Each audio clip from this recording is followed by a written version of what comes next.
inside what looked like one of the derelict sandy bunkers. A polite smile formed on his lips. He made to speak when she spun round, and the words froze in his throat as swiftly he took in her terrified, pale blue eyes, ashen face, wet blonde hair, and dirty, sodden clothes. But it was what she was holding that sent his heart into overdrive. He was staring at the barrel of a gun, aimed at a part of his body that he hoped he'd still have some use for, despite his marital breakup. "It's okay. I won't hurt you. I'm a police officer," he said as steadily as he could, and he hoped reassuringly, not sure whether stating his occupation would calm her or incite her to violence. He held up the palms of his hands, willing her not to shoot either intentionally or accidentally. The magazine could still be loaded with cartridges, which could go off with the slightest pressure on the trigger. And she didn't look as though she was in control of her emotions, let alone her movements. She did nothing. Her eyes were blank with horror, or was that terror?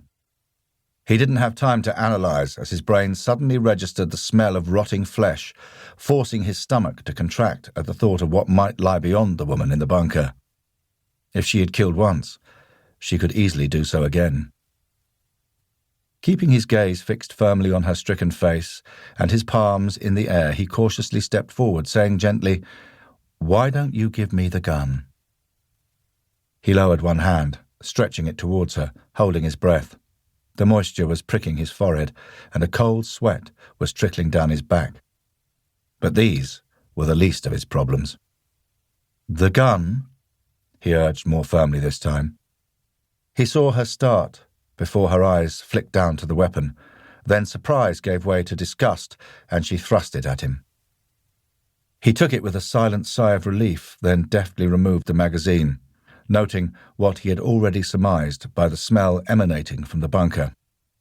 The SIG P220 semi-automatic pistol had been discharged.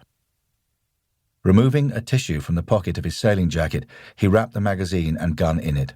Then, seeing that the woman wasn't about to go anywhere, he stepped past her and peered into the bunker. The body was worse than he'd expected. The maggots were feeding off the soft, dead flesh.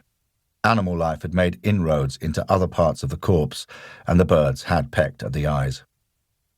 His stomach somersaulted, and bile filled his mouth.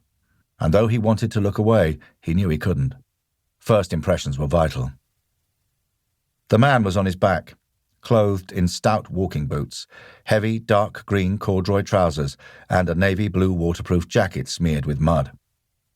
As Horton's eyes once again travelled to what was left of the face, he saw that he'd been very fair, like the woman hugging herself on the edge of the bunker, and was, he reckoned, aged somewhere between 35 and 45, though it was difficult to tell.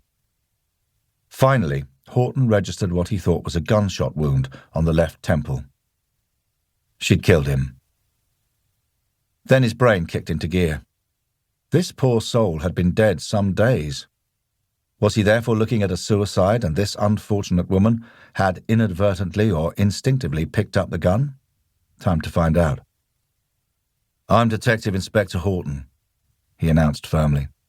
He didn't bother with his warrant card. He doubted she'd see a billboard if he stuck it in front of her. She was younger than he'd first thought, about late 20s, and still on her knees. "What's your name?" he asked gently, recognizing that she was in a deep state of shock. Who wouldn't be? She made several attempts before any sound emerged. "Thea Carlson." She began to shiver. Horton whipped off his sailing jacket and draped it around her shoulders, noting how thin she was. Pulling her up, he led her trembling body a short distance away. She made no protest. Reaching for his mobile, he said, "Where do you live, Thea?"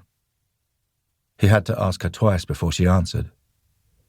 "Cows."